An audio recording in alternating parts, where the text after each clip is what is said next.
Alright, this has been one of the hotter topics on the market the past little while, and it all comes to us from a post made by Jim Matheson on the Edmonton Journal. Take a look at Maddie's mailbag. Oilers writer Jim Matheson answers some fans' questions.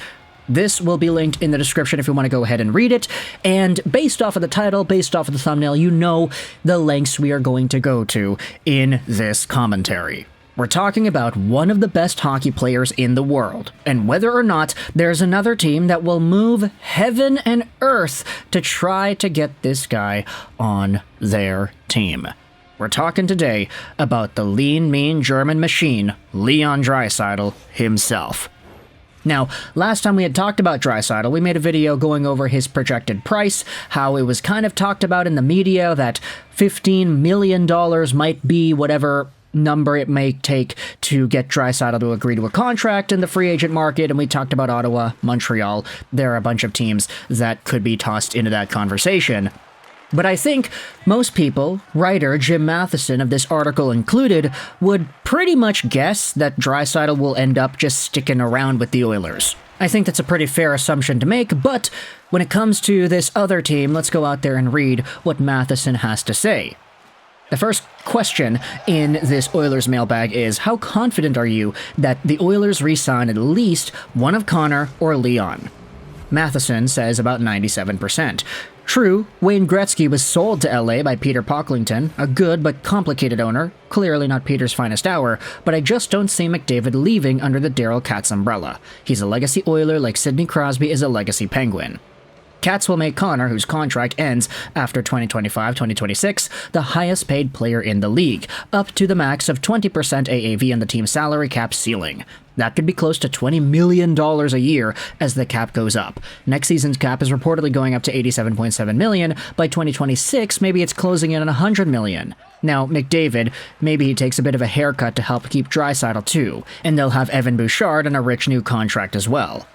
All we do know is that McDavid is currently vastly underpaid at $12.5 million, 33 points away from 1,000, and he's only just turned 27 years old.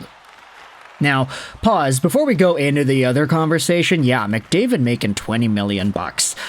That's crazy. But at the end of the day, it's not all too ludicrous when you consider the cap raising and the cap percentage. I mean, Connor McDavid's current contract, if you just wanted to go through this quick aside right here, hey, comment, I think this is a pretty interesting thing to talk about. McDavid's $12.5 million AAV contract was 16.67% of the cap back when it was signed, and it was the most expensive AAV contract ever signed up to that point. So now that we've got a 12.6 in McKinnon, a 13 point something in Matthews, and somebody else going to make a lot more money too, Connor McDavid in 2026 has the opportunity to making, let's say, 16, 18, maybe $20 million a year. Crazy stuff, but I think that makes a lot of sense when you really think about it. Leon's situation, though, Matheson writes, is trickier. He's only got 1 year left on his contract after 23-24, and he becomes a UFA, so the clock is really ticking. He's the NHL's best bargain at $8.5 million. A Hart Trophy, a scoring title, 350-goal seasons. Kudos today for former GM Peter Chiarelli for getting that contract done. It's all quiet on the Draisaitl contract front, nothing is leaking out, but there are two ways he can go if he wants to stay. He can sign a 4-year deal like Austin Matthews did in Toronto, not knowing where the cap is going to go, leaving himself room for another contract extension at 32. Matthews' cap hit is at $13.25 million, and Leon would want at least that, maybe a tad more. Or he can go 8 years like fellow center Nathan McKinnon's deal in Colorado. McKinnon took a hometown discount at an AAV of $12.6 mil, but the Colorado Avalanche stud signed his deal based on the current cap of $82.5 mil. I don't think they'll get Draisaitl for a number under 13, and the Oilers will want to know pretty soon. One thing's for sure, they can't let Draisaitl get into the 24-25 season as a UFA. I think Leon sees himself as Malkin the Crosby, and those two have been coupled for almost 20 years with the Penguins. He wants to win here. But the Oilers will want that commitment, and fairly quickly, because all we know is that he could get more in free agency somewhere else. You don't think the Bruins would move heaven and earth to get Draisaitl? Now that final sentence is the entire reason we're talking about this here in this video. But before we dive into the Boston Bruins, I wanted to go over some of these contract options that are discussed by Matheson. Draisaitl has been underpaid this entire time. And part of the reason we had the conversation about $15 million, Montreal, Ottawa, was because of the notion that maybe Draisaitl could have some sort of a makeup contract. He gets a huge deal, $15 million a year in the open market, and that kind of pays him back for all the years he had in Edmonton, where he was a 50-goal guy, 50-goal guy, 50-goal guy, Hart-winning guy, Art Ross guy, at only $8.5 million a year. He has the opportunity to get so much money, and a lot of money that he probably was owed earlier on in his career, but he just didn't have the opportunity to get it because he was on an 8-year deal. Now, though, Leon Draisaitl being in this spot where, heading into 24-25, he could hold himself out and not re-sign right away, it makes things very interesting because, as we had heard from Darren Dreger, there is an inkling in his mind that says that Leon Draisaitl does not sign right away, that he drags it out. Dreger said in his report on Overdrive, that we also talked about in the YouTube video as well, if you want to go ahead and check this out, that he would actually anticipate Leon Draisaitl to not sign and to hold out and to really wait before committing any sort of contract to the Oilers. He can take the pressure, he can take the media, everybody's going to be asking him about his contract the entire time. He can do that and he's fine with that. Leon Draisaitl is a type of personality that would be okay with that kind of transaction.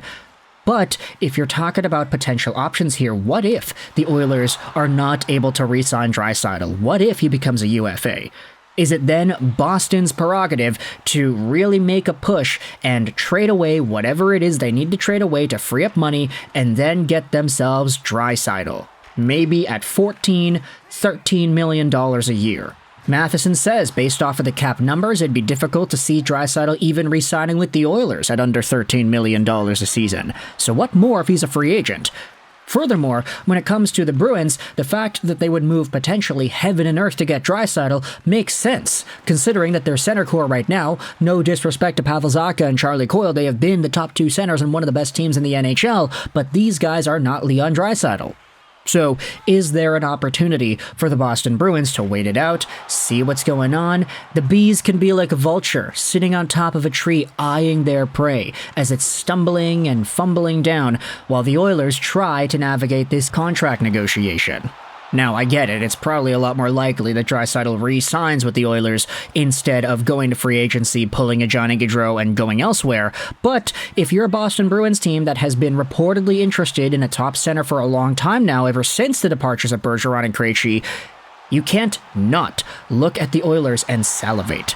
Because the potential of Leon Draisaitl being on the market is huge. And it's not even just Boston. We had talked about the fan bases of other teams. Oh, the Ottawa Senators fans want Draisaitl because he could play with Stützle, have a German connection, that'd be amazing. Oh, the Canadiens folks would want Draisaitl because he's good and the Canadiens don't have a top center that is of that caliber. Nick Suzuki is great, but he's no Leon Draisaitl.